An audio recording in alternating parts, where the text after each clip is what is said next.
Qué bueno estar nuevamente con ustedes, un gusto hermoso poder bendecir el nombre de nuestro Dios en este espacio devocional que se ha quedado para enriquecer nuestra vida.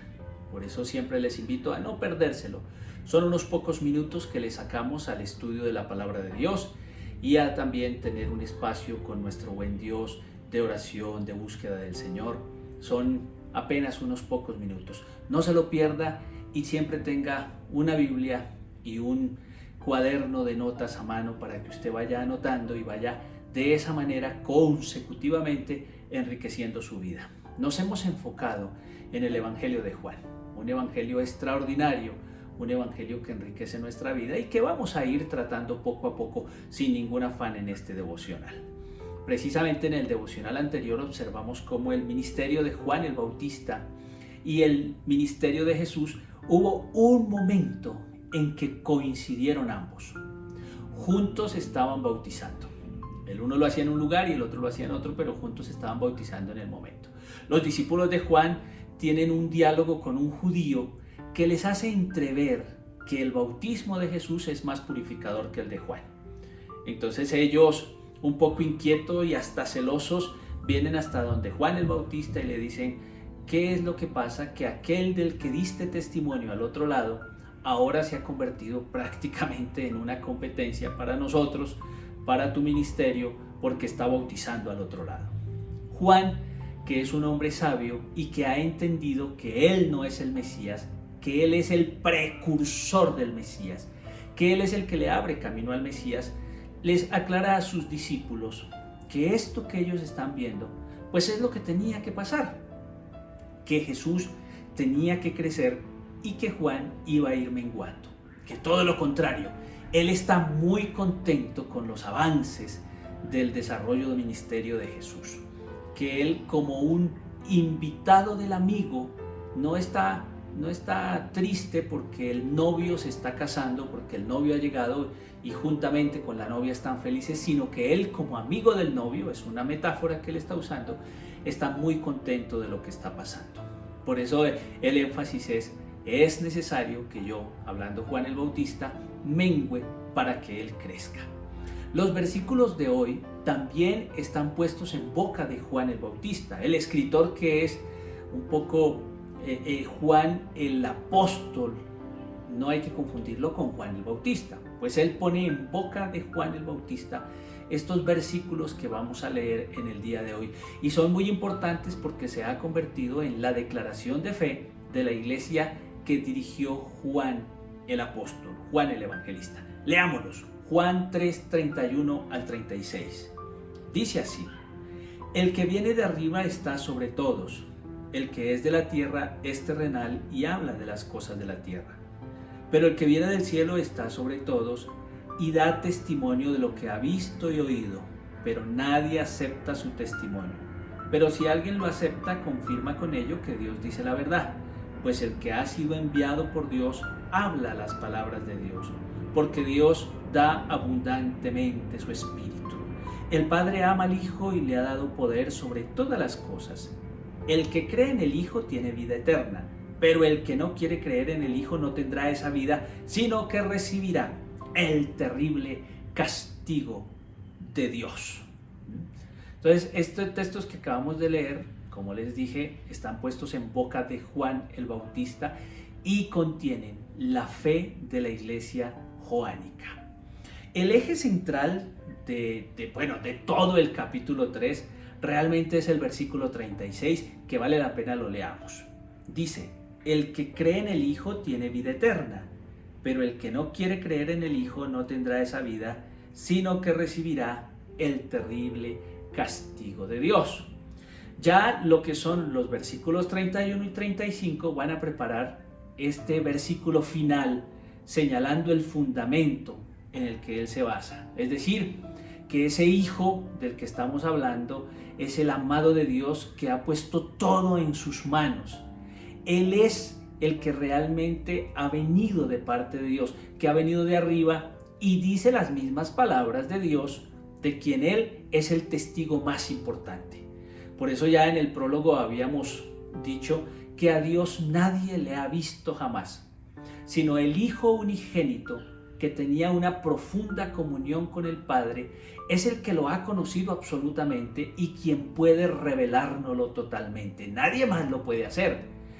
Entonces, Él es el testigo por excelencia, el que nos lo da a conocer. Y Juan, pues escribe esta obra magnífica para mostrarnos cómo es que Jesús va dando a conocer a su Padre y cómo nos invita a creer en Él, dejando la incredulidad a un lado para tener vida eterna.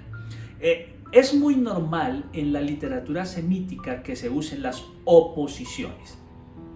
Es normal. Por eso este pasaje las tiene.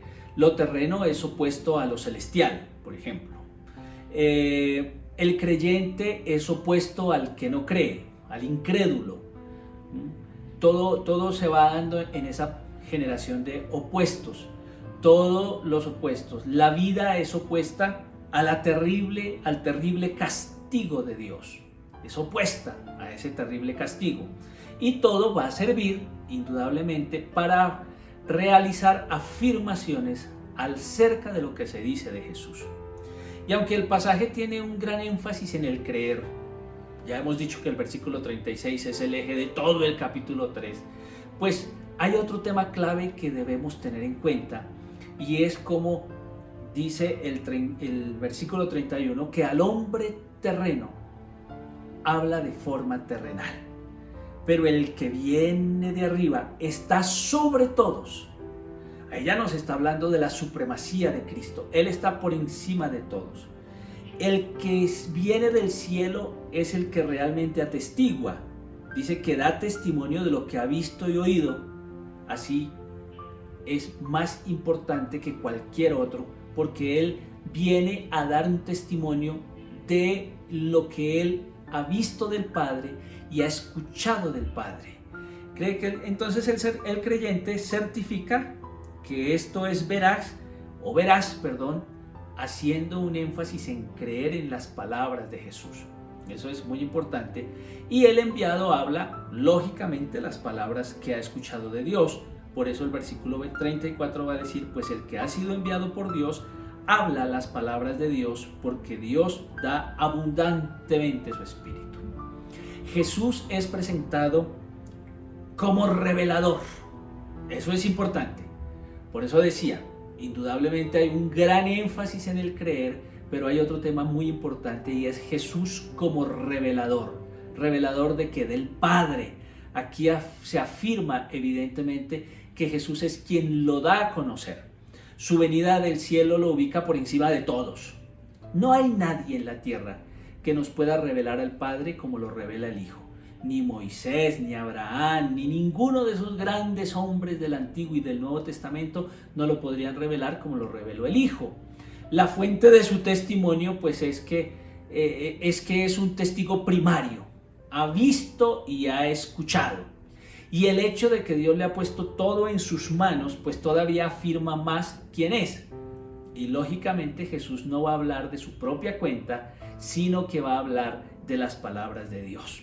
Por eso se hace tan importante entender que Juan nos está mostrando a Jesús como el revelador, y el revelador por excelencia, el que vino a manifestarnos al Padre, el que dijo un día a sus discípulos, el que me ha visto a mí, ha visto al Padre. Ya el versículo 32 al 35, pues se van a destacar dos actitudes posibles ante Jesús. Una vez más el énfasis, los que creen, y lógico, el contrario a los que creen, que ustedes ya lo van a deducir, pues son los incrédulos, los que no creen, el mayor pecado en el Evangelio de Juan. Para concluir en este versículo 36, diciéndonos la importancia de la fe. La fe es absolutamente importante en el Evangelio de Juan. Y para nosotros la fe. No importa que la vida a veces nos sorprende con luchas, con dificultades. Nosotros hemos creído en Jesús no porque no tengamos luchas, no porque no tengamos dificultades. Hemos creído por la fe en el Hijo de Dios. Y hemos creído más que un solucionador de problemas terrenales o un milagrero de turno, un salvador de nuestra vida que nos acompaña en esta tierra y que la fe nos es suficiente para vivir aún en medio de pérdidas y de dificultades que tengamos, pero sin perder la fe. Fe no es que a veces usted cierre los ojos y diga, ay, sí siento a Dios, o fe es, Señor, solucioname esto, solucioname el trabajo, solucioname esta enfermedad. La mejor fe es que puedas vivir la enfermedad creyendo en el Dios Todopoderoso, en Jesús, a pesar de la enfermedad. Creer que Él es tu sustentador a pesar de que haya dificultades de empleo. Eso marca la diferencia. Por eso Juan nos va a hacer un énfasis gigantesco en el creer en el Señor. Y nos lo ha dicho ya en otros devocionales, otros apartes distintos a este, que es bienaventurado aquel que sin ver ha creído.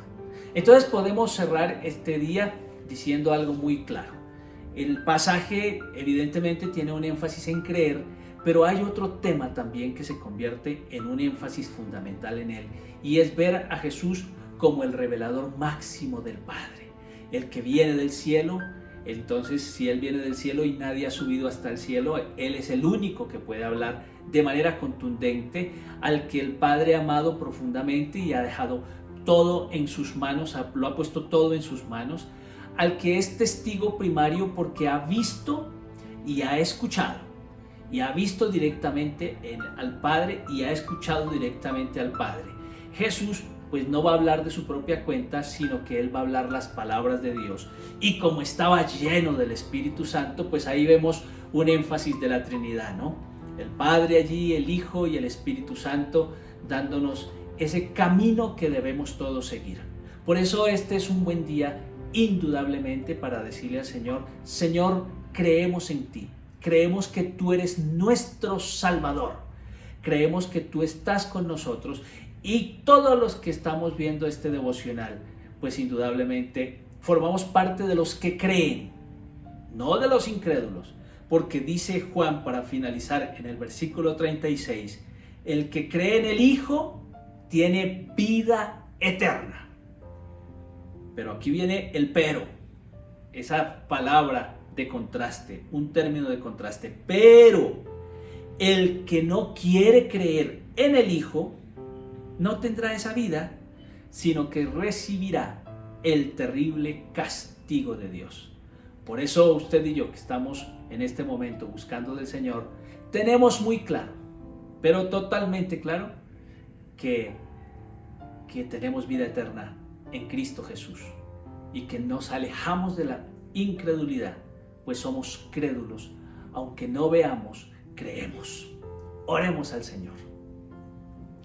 Padre Celestial, te damos gracias por estas palabras que Juan, el escritor, el evangelista, consignó en este evangelio. Señor, quedamos de verdad confrontados con la palabra, sabiendo que te seguimos a ti, que tú has revelado al Padre de una manera extraordinaria y que a nosotros, tus hijos, nos resta creer en tu sacrificio, en la cruz del Calvario por amor a nosotros. Aquí tienes un puñado de tus hijos que creemos en ti y en tu sacrificio, que queremos seguirte, amarte y vivir para ti, Señor. Y yo te ruego por aquellos que no lo han hecho, que al escuchar este espacio devocional también puedan acercarse hacia ti, Señor. Te lo rogamos en este día, en el nombre del Padre, del Hijo y del Espíritu Santo. Amén y amén. Pues es muy grato estar con ustedes. Qué gusto poder seguir desmenuzando la palabra del Señor desde el Evangelio de Juan y tener este espacio tan bonito que Dios nos ha regalado de los devocionales en la noche. También tenemos un pequeño devocional de 5 minutos en las horas de la mañana y por Facebook, así que les invitamos a suscribirse a nuestro WhatsApp para que les esté llegando toda la información pertinente. Por lo demás, pues recuerden que tenemos tanto nuestra iglesia física como nuestra iglesia virtual. La iglesia virtual, 8 de la mañana, nos encontramos el domingo en este espacio para la celebración más hermosa, y es que Jesús resucitó, y por eso los domingos los cristianos celebramos. Y los que van a nuestra comunidad presencial, pues tenemos allí 3 reuniones a las 8 de la mañana, a las 9:30 y a las 11. Todas con sus respectivos cuidados de bioseguridad. Entonces, seguimos creciendo en el Señor. Me da mucha alegría poder dialogar con ustedes y no nos olvidemos de algo. A los que aman a Dios, todo les ayuda para bien, incluso en tiempos de pandemia. Chao, chao, mil bendiciones.